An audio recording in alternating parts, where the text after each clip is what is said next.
Hello everyone, and I would like to show you a very beautiful chess endgame study by Farago from 1922. And this is white to move and win as always. So what would you do in this position if you had the white pieces?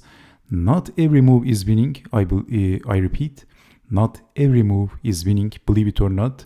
It looks like white is easily winning because white has the bishop, white is a piece up. What worse can happen in this position for white, but not any random move is going to win for white. I'm going to show you the best move. Actually, the chess problems of Farago is not the most easy ones. That's why I think his chess endgame studies and his puzzles are very high quality and they are very instructive. So the move is king to d7. Did you see this move? And both kings needs to fight for the opposition. If you give the opposition to the black king, actually black is going to get the draw. So let me show you what happens if something like bishop to c2, then king to g7. And white has to play a move. It doesn't matter what white does. Then black is going to push the pawn. And what else? Capturing. And then h3. This is going to deflect the bishop. And then we take the pawn, and actually black king has the opposition. You can penetrate f5, f6, and f7. So we have to fight for f7, f6, and f5. So let's say bishop to c6, king down, bishop to f3. So as you can see, the white king can't go to f6 or f5. And then check, king goes down. And actually this is a draw. So king to d7 is the move, but what happens if bishop to h5, then king to g7, king to e7, pushing the pawn, and if capturing back with the pawn, that is going to be a nightmare scenario because black is going to push the pawn, and that's very bad for white. So what else? Bishop takes on g4, capturing, deflecting the bishop again, king to e6, king to g5, king to e5, king to g6, and you can, if you don't believe me, you can analyze this position with your own engine. And this is going to be a draw, which is unbelievable, of course. A very frustrating position for white.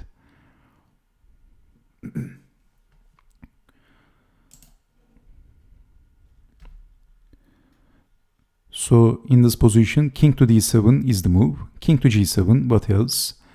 And then king to e6. And if black goes back, of course, we are going to get in and then checkmate the king in few moves. So black has to take. And then it is white to move. White has a very strong move in this position. Can you see that move? So with moving the king down, actually we are sacrificing the pawn for getting the opposition. You should never give the opposition to the black king. It is white to move and white has a very strong move. Can you see that move? If I give you few seconds, if you want, you can also pause the video and guess the next move. Actually, this is the move, bishop to h5, check.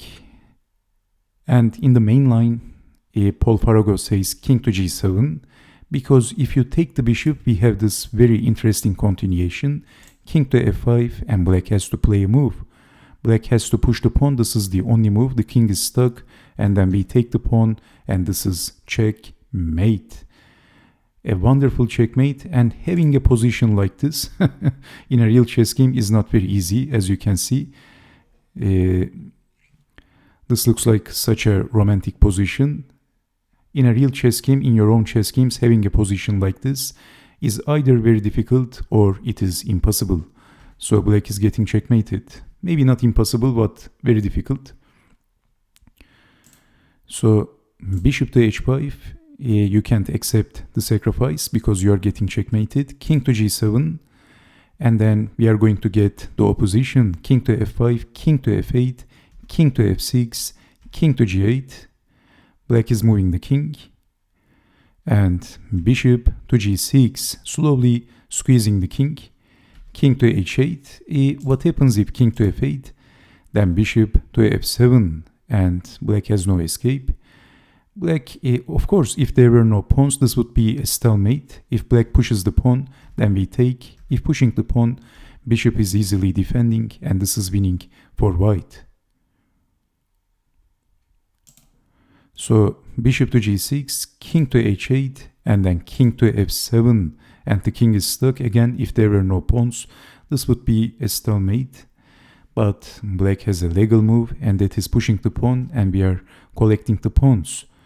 King to h7, check, king to h6. If king to h8, then we have bishop to d3.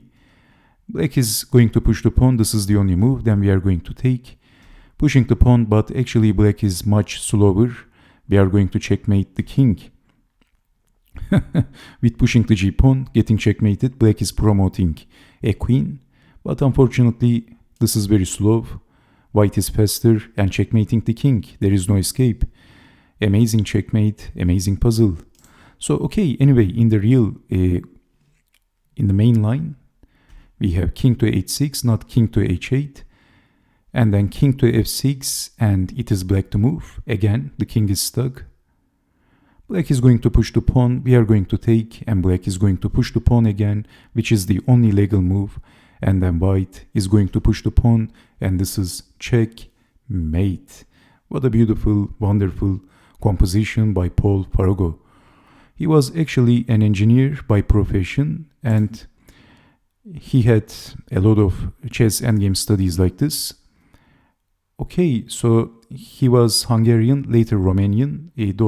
These are some of the informations that I forgot to tell you in my previous video about one of the studies of Paul Farago, and he was a legendary problem composer. But unfortunately, there are not so many informations about this fascinating, very talented chess problem composer. He was quite prolific as well. He composed more than 300 chess problems. He composed his first problem at the age of 13, and he won 19 first prize awards. A very impressive problem composer. Anyway, so thank you so much for watching. I hope you found this endgame study interactive, and I hope to see you next time with more interactive chess puzzles and chess problems. So stay safe, take care, and bye bye.